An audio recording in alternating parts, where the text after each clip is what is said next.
जैसे ही युवक प्राचीन काल में पहुंचा, उसे पूर्व जन्म की एक सुंदर तलवारबाज पत्नी मिली। क्योंकि उसके पूर्व जन्म की उम्र केवल 3 दिन ही बची थी, इसलिए युवक अपनी खूबसूरत पत्नी के लिए कुछ कर नहीं पाया। लेकिन अच्छा ये हुआ कि इसी समय उसके सामने एक सिस्टम प्रकट हो गया, जिसमें युवक को बस मामले सुलझाने थे और उसकी उम्र बढ़ती जाती। और सिस्टम द्वारा दिया गया पहला मिशन मंत्री यांची।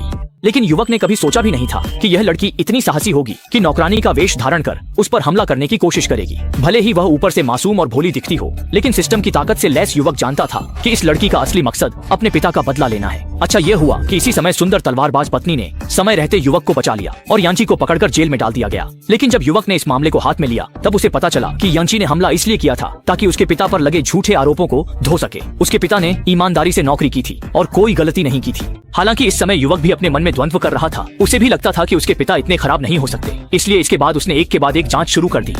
फिर जैसे ही सिस्टम की दिव्य दृष्टि से देखा, गड़बड़ नजर आई। इसके बाद युवक और उसकी साथी ने रातों रात एक चाय खाने तक पीछा किया। वहीं असली अपराधी ने भी मौके का फायदा उठाकर युवक की हत्या करने की कोशिश की, लेकिन किस्मत से तलवारबाज की पत्नी ने उसे वहीं पकड़ लिया। कड़ी पूछताछ के बाद लिन शुआन ने भी कबूल कर लिया कि मालिक यांची के पिता अपराधी हैं। बस मालिक ने अपनी बेटी से हमेशा प्यार किया, इसलिए उसने ये बातें कभी उसे नहीं बताई और हमेशा गुप्त रूप से काम करता रहा। इसलिए यांची को हमेशा लगता रहा कि उसके पिता ईमानदार और निष्पक्ष हैं। लिन शुआन ने मालिक की सारी गलतियां बता दी। तब यांची को समझ नहीं आया, उसे सच्चाई का एहसास हुआ और उसका दिल दुखी हो गया। उसे कभी उम्मीद नहीं थी कि उसका अपना पिता इतनी नीच हरकतें करेगा।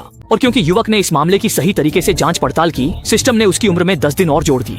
यह दृश्य देखकर युवक खुश हो गया। लेकिन जब यांची की सुनवाई की बारी आई तो उसके मन में दया आ गई। हालांकि यांची अपराधी की बेटी थी, लेकिन उसे खुद कुछ भी पता नहीं था, इसलिए उसकी सजा मौत नहीं होनी चाहिए थी। इसीलिए युवक ने उसे 2 साल की सजा सुनाई और इसके बदले सिस्टम ने उसकी उम्र में 2 दिन और जोड़ दिए। युवक संतुष्ट नहीं हुआ। उसे लगा कि यांची को कुछ साल की सजा सुनाने पर सिस्टम भी उसकी उम्र में उतने ही साल जोड़ देगा। इसलिए उसने फैसला बदलकर यांची को 3 साल की सजा सुना दी। लेकिन सिस्टम ने उसकी उम्र में कोई इजाफा नहीं किया। तब युवक ने सोचा कि क्यों ना यांची को रिहा ही कर दिया जाए। यह सुनकर यांची के मन में भावनाओं का तूफान आ गया। कभी 2 साल, कभी 3 साल, और अब उसे रिहा किया जा रहा है। आप चाहते क्या? सीधे मुझे एक बार में निपटा दीजिए।